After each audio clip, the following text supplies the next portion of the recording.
সূরা কলম, কলম মানে কলম। আল্লাহ বলেছেন নুন ওয়াল কলামি ওয়া মা ইয়াসতুরুন।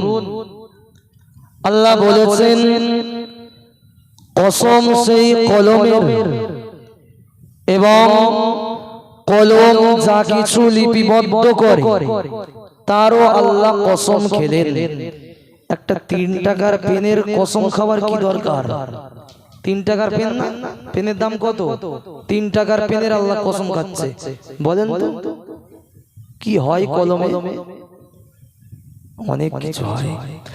কলম দিয়েই তো কোটি টাকার চেক লেখা যায়। একটা কলমের কালি দিয়ে তো হাজার হাজার লক্ষ লক্ষ জনগণের ফাঁসির অর্ডার করা যায়।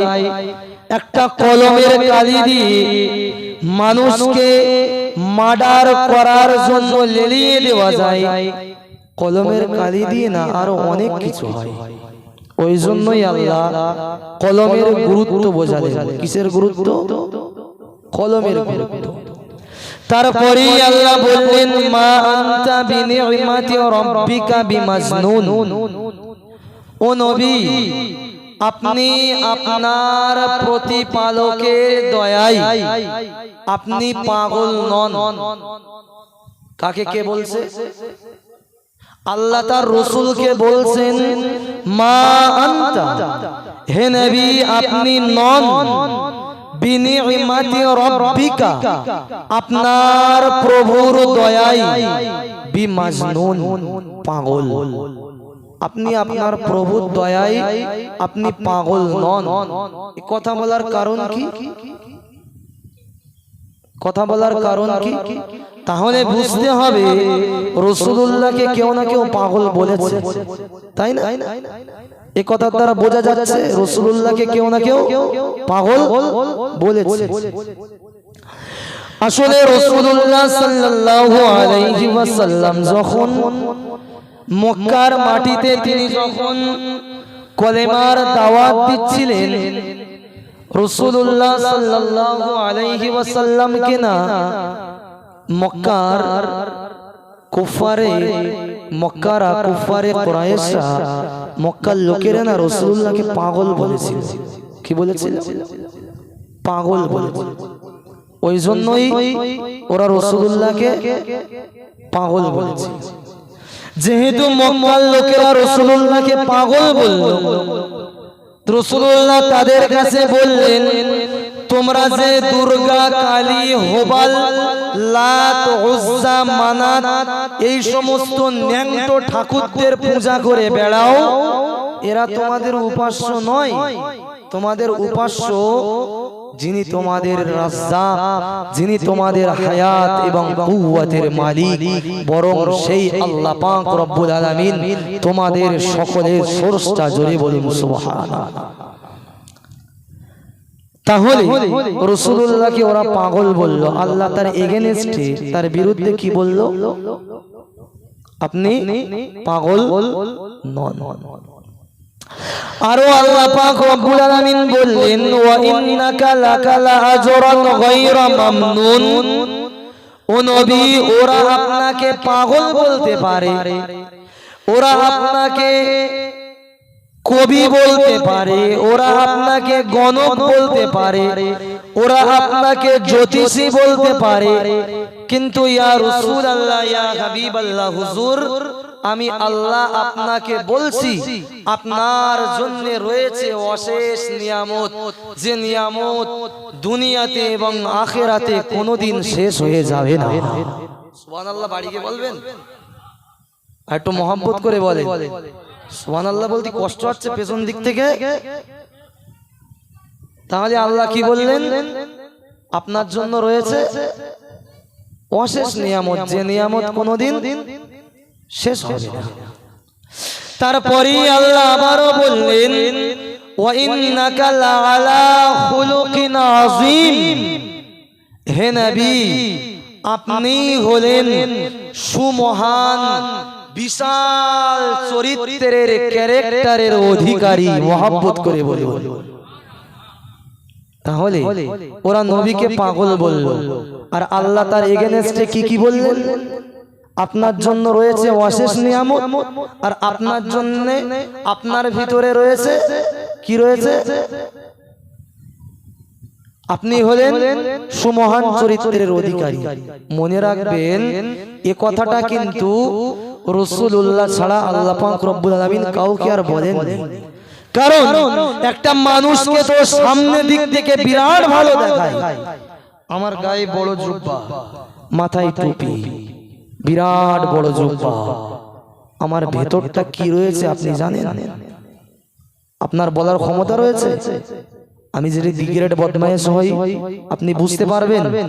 আমার গায়ে তো বড় জুব্বা, মাথায় তো বড় টুপি, আপনি বুঝতে পারবেন?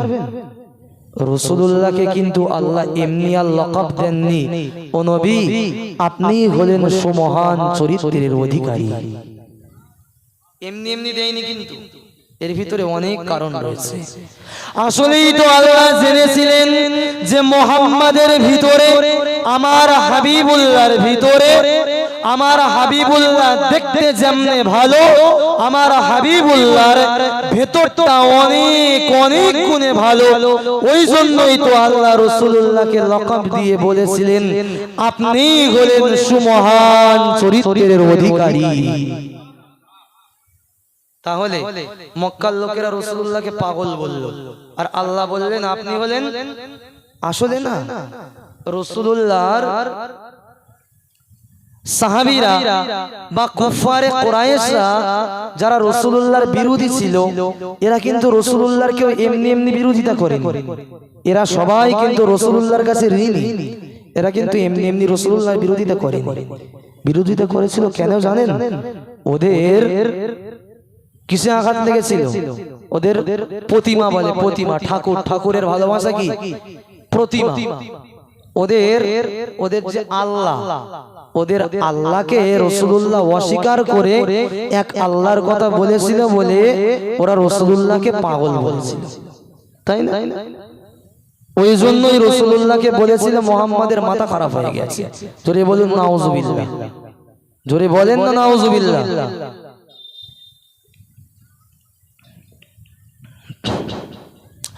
একটা ব্রিটিশ দার্শনিক তিনি বলেছেন জানেন, তিনি ইংলিশের ভিতরে একটা কবিতা লিখেছেন। তিনি বলেছেন as a teacher, as a father, as a lawgiver, as a lawmaker, as a reformer of society, Muhammad sallallahu alayhi wasallam is the superman in the world. তিনি বলেছেন পিতা হিসাবে, শিক্ষক হিসাবে, সমাজ সংস্কারক হিসাবে, সমাজ সংস্কারক হিসাবে মুহাম্মদ সাল্লাল্লাহু আলাইহি ওয়াসাল্লামই হলেন পৃথিবীর সেরা ব্যক্তি। জোরে বলবেন না সুবহানাল্লাহ। প্রিয় শ্রোতা মণ্ডলী, মনে রেখে দিন, আমি আপনাকে বলতে চাইছি আল্লাহ পাক রব্বুল আলামিন কোরআন শরীফের ভিতরে বললেন নুন ওয়াল কলামি ওয়া মা ইয়াসতুরুন। আল্লাহ পাক রব্বুল আলামিন কলমের কসম খেয়ে বললেন, এবং কলম যা কিছু লিপিবদ্ধ করে তার কসম খেয়ে আল্লাহ পাক রব্বুল আলামিন বললেন মা আনতা বিনি'মাতি রাব্বিকা বিমাজনুন। ও নবী, ওরা আপনাকে পাগল বলতে পারে, ওরা আপনাকে জাতির গণক বলতে পারে, ওরা আপনাকে জ্যোতিষী বলতে পারে, ওরা আপনাকে কবি বলতে পারে, কিন্তু আমি আল্লাহ পাক রব্বুল আলামিন বলছি মা আনতা বিনি'মাতি রাব্বিকা বিমাজনুন। আপনার প্রভুর দয়াতে আপনার মাথাটা এখনো পর্যন্ত, আপনার মাথাটা এখনো পর্যন্ত সুস্থ এবং সবল অবস্থায় রয়েছে। মহব্বত করে বলুন আল্লাহ পাক রব্বুল আলামিন। তারপরে আবার বললেন ওয়া ইন্নাকা লাকালা আজরান গায়রা মামনুন। ও নবী, আমি আল্লাহ পাক রব্বুল আলামিন আপনাকে বলছি আপনার জন্য রয়েছে অশেষ প্রতিদান, যে প্রতিদান ইমান কোনদিনের জন্য শেষ হয়ে যাবে না। আল্লাহ পাক রব্বুল আলামিন তার পরের আয়াতে আবারও বললেন ওয়া ইন্নাকা লাআলা খুলুকিন আযীম। ও নবী, আপনি হলেন तमाम পৃথিবীর মানুষের চরিত্র যদি এক পাল্লায় দেওয়া হয় আর আপনার চরিত্র যদি অপর পাল্লায় দেওয়া হয়, একটা মুহূর্তের ভিতরে আপনার চরিত্রের পাল্লাটা ভারী হয়ে যাবে। কার চরিত্রের পাল্লা ভারী হবে? কার? রাসূলুল্লাহর চরিত্রের পাল্লাটা ভারী হবে। কি এমন চরিত্র ছিল রাসূলুল্লাহর ভিতরে, কি এমন চরিত্র, কি এমন ক্যারেক্টার রাসূলুল্লাহর ভিতরে ছিল, আমাদের জানতে হবে না? রাসূলুল্লাহর ভিতরে প্রথম নম্বর চরিত্র ছিল, রাসূলুল্লাহ না কোনোদিন মিথ্যা কথা বলেন। কি কথা? মিথ্যে কথা রাসূলুল্লাহ কোনোদিন বলেন, মুখ দিয়ে জীবনে উচ্চারণ করেন। আর আমাদের কি মিথ্যে কথা দিনে কড়া কড়া কড়া করে বার হয়। জোরে বলেন। গাড়ির দিকে খেয়াল রাখছেন, তাহলে কি হবে? আমাদের জীবনে তো অনেকগুলি মিথ্যা, আমরা তো ভুরি ভুরি মিথ্যে কথা বলি। ওই জন্যই তো আল্লাহ বললেন যে আপনি হলেন মহান চরিত্রের অধিকারী। রাসূলুল্লাহর ভিতরে মিথ্যাটা ছিল না। কোরআন শরীফের ভিতরে আল্লাহ পাক রব্বুল আলামিন বলেছেন ওয়াজাতানিবু কাওলাজ জুর। ও পৃথিবীর মনুষ্য জাতি, তোমরা মনে রেখে দিও, আমি আল্লাহ পাক রব্বুল আলামিন বলছি ওয়াজাতানিবু কাওলাজ জুর, তোমরা মিথ্যা কথা সর্বসময়ে পরিত্যাগ করে চলবে। কি কথা পরিত্যাগ করে চলবে? মিথ্যে কথা পরিত্যাগ করে চলবে। মিথ্যে কথা জীবনে কাবি না বলবো। ইয়া রব দিল দে, ছোট্টবেলায় উর্দু কায়দার বইতে পড়তাম, কবি ঝুট না বলো, কবি ঝুট না বলো, কখনো মিথ্যা কথা বলো না। প্রিয় শ্রোতা মণ্ডলী, বলে রেখে দিন কোরআন শরীফের ভিতরে আল্লাহ পাক রব্বুল আলামিন বললেন ইয়া আইয়ুহাল্লাযীনা আমানু, হে পৃথিবীর মনুষ্য জাতি, তোমরা মনে রেখে দাও, ইত্তাকুল্লাহা ইত্তাকুল্লাহা, হে পৃথিবীর ঈমানওয়ালা মানুষের দল, তোমরা মনে রেখে দাও, আমি আল্লাহ পাক রব্বুল আলামিন বলছি ইত্তাকুল্লাহা, পৃথিবীর মাটিতে কাউকে কোনোদিন ভয় করবে না। ভয় যদি করতে হয় একমাত্র তোমরা আল্লাহকে করবে। ওয়াকুলু কওলান সাদীদা, ওয়াকুলু কওলান সাদীদা, পৃথিবীর জমিনে যতদিন বেঁচে থাকবে, পৃথিবীর জমিনে যতদিন পর্যন্ত শ্বাস প্রশ্বাস বইতে থাকবে, ততদিন পর্যন্ত তোমরা সত্য এবং সঠিক কথা নিয়ে বেঁচে থাকবে। আল্লাহ কি বললেন? ওয়াকুলু কওলান সাদীদা, পৃথিবীতে যতদিন বাঁচবে কি কথা নিয়ে বলেন? সত্য কথা নিয়ে বাঁচবে। আসলে জানেন, একটা মিথ্যা কথা বলতে গেলে না অনেকগুলি মিথ্যার প্রয়োজন হয়। জানেন, একটা মিথ্যা কথা আপনি বলবেন, অনেকগুলি মিথ্যা কথা সাজিয়ে সাজিয়ে বলতে হবে, তারপরে কিন্তু সেই মিথ্যে কথাটা টিকে থাকবে। ভালো করে মনে করে দেখেন যে জীবনে একবার মিথ্যে কথা বলেছে আর ওইটা টিকিয়ে রাখার জন্য কতটা না চেষ্টা করতে হয়েছে। মনে করে দেখেন, সত্যি হচ্ছে না? ওই জন্যই আল্লাহ বললেন পৃথিবীতে যতদিন বেঁচে থাকবে সত্য নিয়ে বেঁচে থাকবে। কি নিয়ে বেঁচে থাকবে? সত্য নিয়ে বেঁচে থাকবে, কোনদিনের জন্য মিথ্যা কথা বলবে না। জানেন, রাসূলুল্লাহর জামানাতে একজন ব্যক্তি রাসূলুল্লাহর কাছে এসে বলল, ইয়া রাসূলুল্লাহ, ইয়া হাবিবাল্লাহ, হুজুর, আমার জীবনে এমন কোনো গুনাহ নেই আমি করিনি।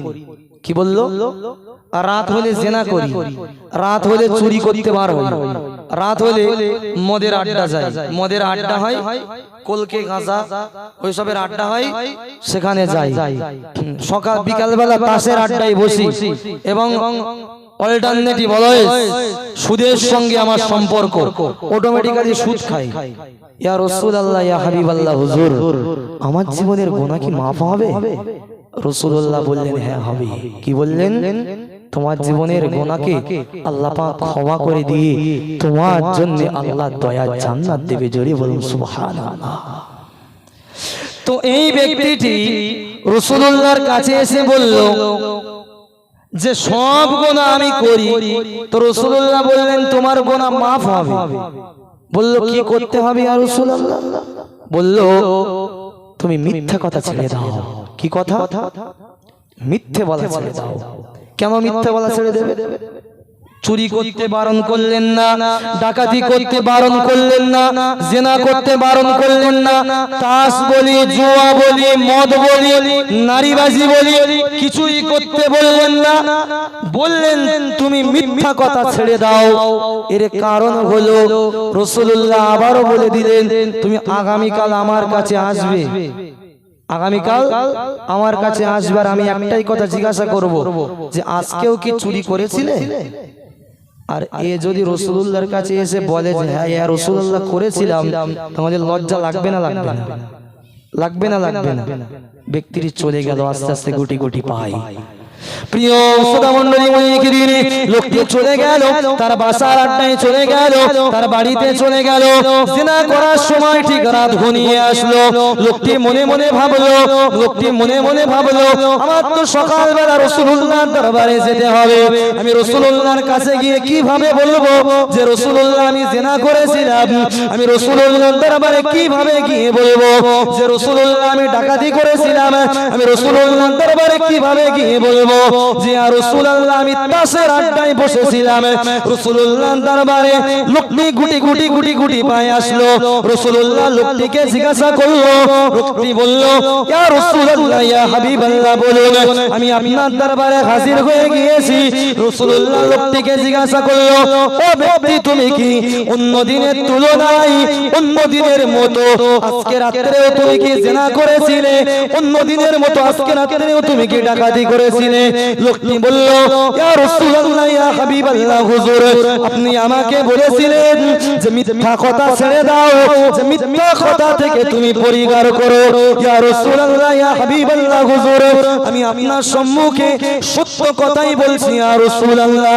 আমি আজকে রাতে আমার গুনাহ করার সময় আমি জিনাও বাদ দিয়েছি, চুরি করা বাদ দিয়েছি, ডাকাতি করা বাদ দিয়েছি, হত্যা করা বাদ দিয়েছি, মদ খাওয়া বাদ দিয়েছি।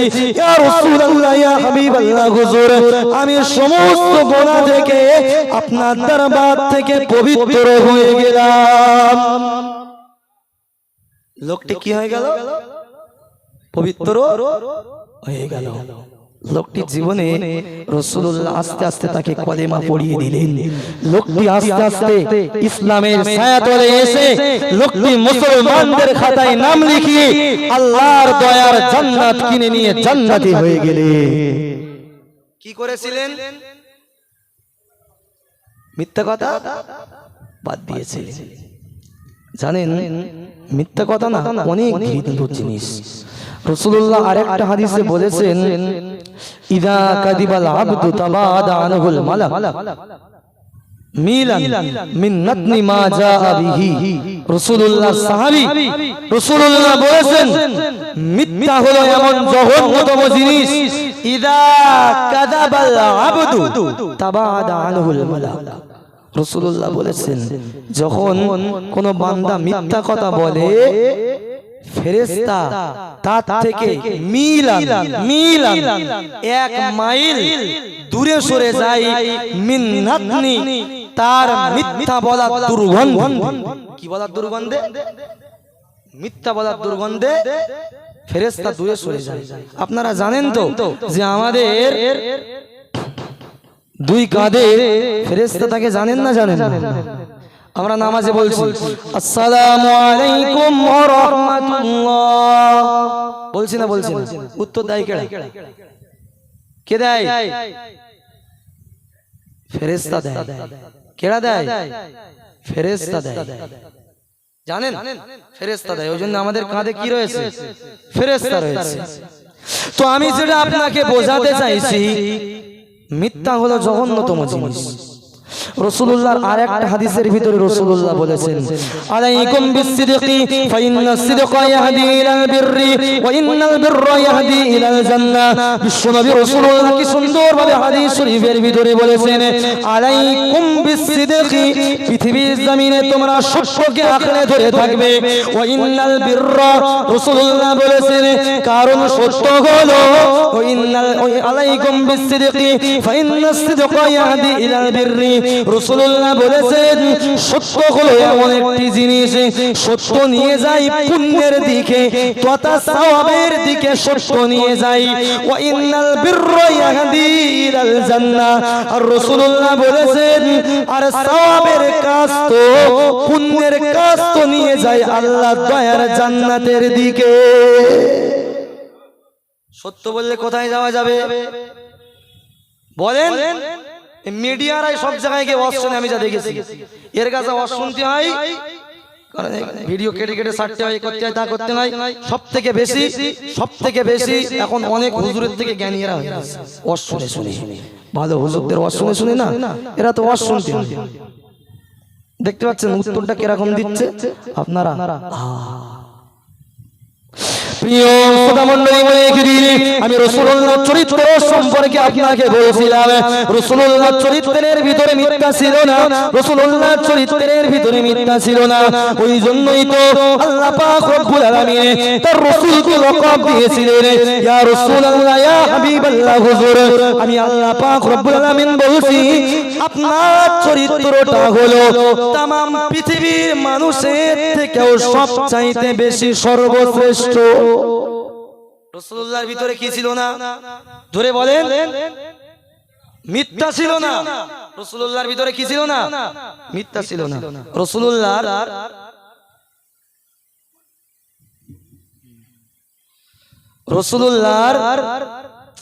আরো চরিত্র হলো রাসূলুল্লাহর ভিতরে কোন দিনের জন্য জানেন হিংসা জায়গা পায়নি। কি জায়গা পায়নি? হিংসা বিদ্বেষ রাসূলুল্লাহর ভিতরে কোন দিনের জন্য জায়গা পায়নি। প্রিয় শ্রোতামণ্ডলী, আপনারাও বারংবার পড়বেন কুল আউযু বিরাব্বিল ফালাক মিন শাররি মা খালাক ওয়া মিন শাররি গাসিকিন ইযা ওয়াকাব ওয়া মিন শাররিন নাফাতাতি ফিল উকাদ ওয়া মিন শাররি হাসিদিন ইযা হাসাদ। বিশ্বনবী রাসূলুল্লাহর উপরে কোরআনের আয়াত অবতীর্ণ হয়ে গেল। আল্লাহ পাক রব্বুল আলামিন বললেন তোমরা ফালাক পড়বে, সূরাতুল ফালাক পড়বে এবং সব সময় আল্লাহর কাছে বলবে ওয়া মিন শাররি হাসিদিন ইযা হাসাদ। আমি হিংসাকারীর যখন সে হিংসা করে তার অনিষ্টতা থেকে